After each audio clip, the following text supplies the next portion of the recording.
Assalamualaikum warahmatullahi wabarakatuh. Selamat siang semuanya. Apa kabar kalian hari ini? Semoga kalian dalam keadaan sehat walafiat ya. Pada kesempatan kali ini, kami dari kelompok 7 ingin mempresentasikan tentang materi manajemen keuangan sekolah. Sebelum lanjut ke pembahasan materi, izinkan kami untuk memperkenalkan diri. Baik, yang pertama di sini ada rekan saya yaitu Aprilia Adinda, dan yang kedua ada saya sendiri Hafifah Zulfa Humairah. Lalu, apa saja sih yang akan kami bahas pada materi kali ini? Baik, di sini akan kami bahas yang pertama ada pengertian manajemen pendidikan. Lalu yang kedua ada pengertian manajemen keuangan sekolah. Lalu yang ketiga tujuan manajemen keuangan sekolah. Yang keempat fungsi manajemen keuangan sekolah. Yang kelima, prinsip manajemen keuangan sekolah. Lalu yang keenam, sumber keuangan sekolah. Dan yang terakhir, pengelolaan keuangan sekolah. Baik teman-teman, tanpa berlama-lama lagi, langsung aja kita akan membahas ke materinya. Mohon untuk disimak dengan baik ya teman-teman. Baik teman-teman, di sini yang pertama saya akan membahas tentang pengertian atau definisi manajemen pendidikan. Baik, di sini dijelaskan, menurut George Robert Terry, manajemen merupakan proses khas dari beberapa tindakan seperti perencanaan, pengorganisasian, penggerakan, dan pengawasan. Seluruh tindakan tersebut bertujuan mencapai target dengan memanfaatkan semua sumber daya yang tersedia. Sedangkan pengertian menurut Ricky W. Griffin, manajemen adalah proses perencanaan, organisasi, koordinasi, dan kontrol pada sumber daya, agar tujuan tercapai secara efektif dan efisien. Yang dimaksud tujuan tercapai sesuai rencana dan efisien manajemen dilakukan secara cermat, terorganis, dan tepat waktu.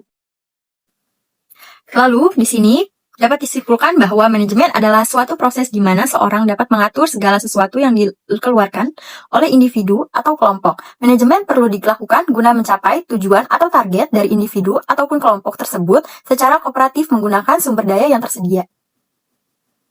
Selain itu, manajemen juga dapat diartikan menurut etimologinya bahwa manajemen berarti sebagai seni mengatur dan pelaksanakan berdasarkan bahasa Prancis kuno. Manajemen dapat diartikan sebagai usaha perencanaan, koordinasi, serta pengaturan sumber daya yang ada demi mencapai tujuan secara efektif dan efisien. Pembahasan selanjutnya di sini ada pengertian manajemen keuangan sekolah. Manajemen keuangan sekolah adalah serangkaian proses untuk merencanakan, mengorganisasi, mengarahkan, mengelola, dan mengawasi seluruh kegiatan yang berkaitan dengan penerimaan dan penggunaan dana di sekolah agar dana tersebut digunakan secara efektif, efisien, transparan, dan akuntabel demi mendukung tercapainya tujuan pendidikan.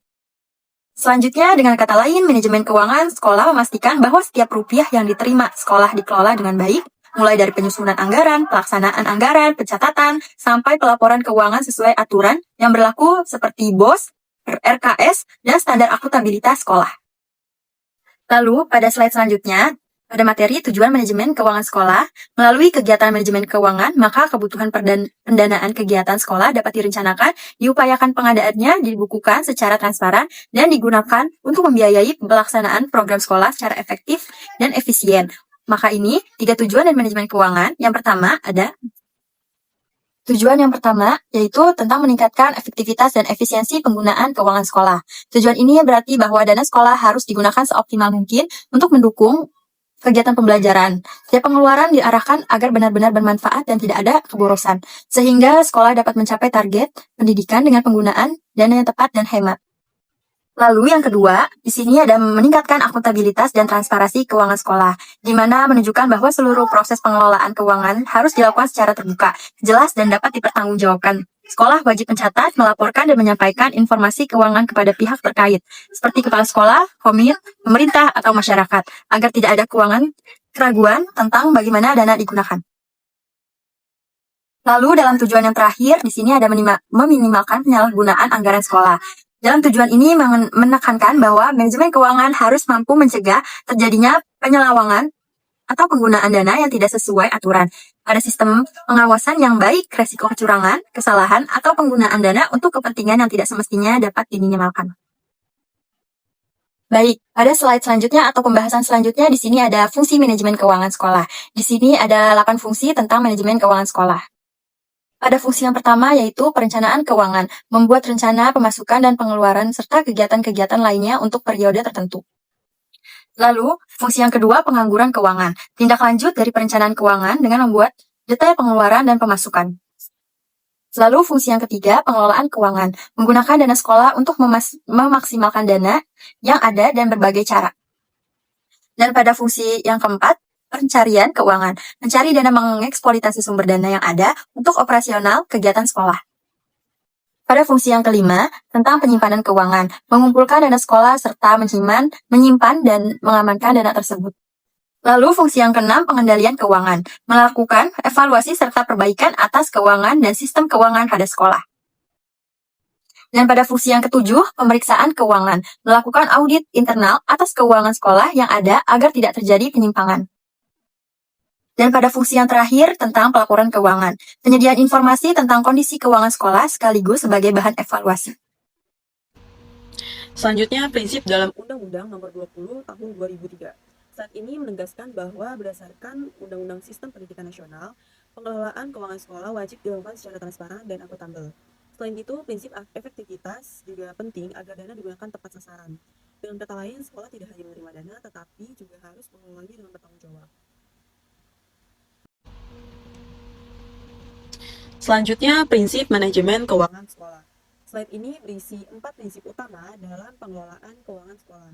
Yang pertama, transparansi. Artinya, ada keterbukaan dalam mengelola keuangan sekolah. Mulai dari sumber dana, jumlah dana, penggunaan dana, hingga pertanggungjawaban. Keterbukaan ini membantu pihak terkait untuk mengetahui dan memahami proses pengelolaan keuangan. Yang kedua, ada akuntabilitas. Akuntabilitas berarti bahwa penggunaan uang sekolah harus bisa dipertanggungjawabkan sesuai rencana dan aturan yang berlaku. Sekolah harus membuktikan bahwa dana digunakan dengan benar melalui pelaporan dan bukti yang sah. Yang ketiga, efektivitas. Efektivitas menekankan pada pencapaian tujuan lembaga pendidikan, penggunaan dana, dan dikatakan efektif jika benar-benar menghasilkan dampak atau hasil yang mendukung tujuan pendidikan. Dan yang terakhir ada efisiensi. Efisiensi menekankan perbandingan terbaik antara input atau dana dan output atau hasilnya, dan artinya sekolah harus mengelola dana dengan tepat, tanpa pemborosan, namun tetap menghasilkan manfaat maksimal. Selanjutnya, pengertian sumber keuangan sekolah. Slide ini menjelaskan definisi umum dari sumber keuangan sekolah. Sumber keuangan sekolah adalah berbagai tempat atau pihak yang memberikan dana kepada sekolah untuk mendukung seluruh kegiatan, baik operasional, pembelajaran, maupun pengembangan sekolah. Secara sederhana, sumber dana ini bisa berasal dari pemerintah, masyarakat, maupun unit usaha sekolah. Semua dana tersebut digunakan untuk memenuhi kebutuhan pendidikan. Selanjutnya, sumber keuangan sekolah. Pada slide ini dijelaskan bahwa sekolah memiliki beberapa sumber dana untuk menjalankan kegiatan operasional dan pembelajaran. Yang pertama, dana dari pemerintah. Ini adalah sumber dana utama sekolah yang berasal dari anggaran negara atau daerah. Dana tersebut diberikan secara rutin setiap tahun untuk mendukung kegiatan operasional, meningkatkan mutu pendidikan, serta memastikan semua siswa mendapatkan layanan pendidikan yang layak. Yang kedua, dari orang tua siswa. Dana ini merupakan bentuk kontribusi sukarela dari orang tua atau wali murid untuk memenuhi kebutuhan sekolah yang belum tercukupi oleh dana pemerintah. Biasanya melalui kesepakatan komite sekolah, bukan bersifat memaksa. Yang ketiga, dana dari masyarakat. Dana ini berasal dari dukungan pihak di luar sekolah seperti organisasi, perusahaan, atau individu yang peduli terhadap pendidikan. Sifatnya juga bantuan atau dukungan guna meningkatkan kegiatan sekolah. Selanjutnya, sumber keuangan sekolah tambahan. Slide ini menambahkan beberapa sumber dana lain di luar pemerintah dan orang tua. Yang pertama, dana dari alumni. Alumni memberikan bantuan atau kontribusi sukarela sebagai bentuk kepedulian terhadap sekolah. Bantuan ini biasanya digunakan untuk mendukung pengembangan fasilitas atau kegiatan sekolah. Yang kedua, dana dari peserta kegiatan. Dana ini berasal dari siswa atau masyarakat yang mengikuti kegiatan tambahan seperti kursus komputer, pelatihan bahasa, atau kegiatan ekstrakurikuler lainnya. Dan yang ketiga, dana dari wirausaha sekolah. Dana didapat dari kegiatan usaha sekolah seperti kantin, koperasi, fotokopi, bazar, dan lainnya. Pengelolaan usaha ini bisa dilakukan oleh guru, staf, maupun siswa. Pengawasan dan pertanggungjawaban. Slide ini berisi dua aspek penting. Yang pertama, pengawasan dan evaluasi anggaran. Proses ini dilakukan untuk memantau, memeriksa, dan menilai apakah penggunaan dana sudah disesuaikan dengan rencana anggaran dan tujuannya pendidikan. Tujuannya menghindari penyimpangan dan pemborosan. Dan yang kedua, pertanggungjawaban. Sekolah wajib melaporkan secara terbuka bagaimana dana digunakan dan apakah sudah sesuai perencanaan. Laporan ini harus dilengkapi bukti-bukti yang sah agar bisa dipertanggungjawabkan pada orang tua, masyarakat, atau pemerintah. Selanjutnya, pengelolaan keuangan sekolah. Slide ini menggambarkan bahwa pengelolaan keuangan sekolah mencakup seluruh proses perencanaan, penganggaran, penggunaan, pencatatan, pengawasan, hingga pelaporan. Tujuannya agar dana digunakan secara efektif, efisien, transparan, dan dapat dipertanggungjawabkan di sekolah. Sekolah juga harus memastikan bahwa semua dana yang dikeluarkan benar-benar mendukung kegiatan pendidikan dan kebutuhan siswa. Slide selanjutnya, proses pengelolaan keuangan sekolah. Slide ini menggambarkan 3 proses utama. Yang pertama, perencanaan anggaran, menentukan kebutuhan dana serta menyusun rencana penggunaan dana untuk periode tertentu. Ini penting agar sekolah tahu beberapa banyak biaya yang dibutuhkan dan untuk apa dana tersebut digunakan. Dan yang kedua, strategi mencari sumber dana. Sekolah perlu mencari cara untuk mendapatkan dana selain dari dana pemerintah, misalnya dari orang tua, alumni, masyarakat, atau usaha sekolah. Ini dilakukan karena dana pemerintah seringkali tidak mencukupi. Dan yang ketiga, penggunaan keuangan sekolah. Proses pembelanjaan dana untuk mendukung kegiatan operasional pembelajaran dan pengembangan sesuai rencana anggaran. Dari materi yang sudah kita bahas, dapat disimpulkan bahwa manajemen keuangan sekolah merupakan proses penting yang memastikan seluruh dana yang diterima sekolah dapat dikelola secara terencana, transparan, dan bertanggung jawab.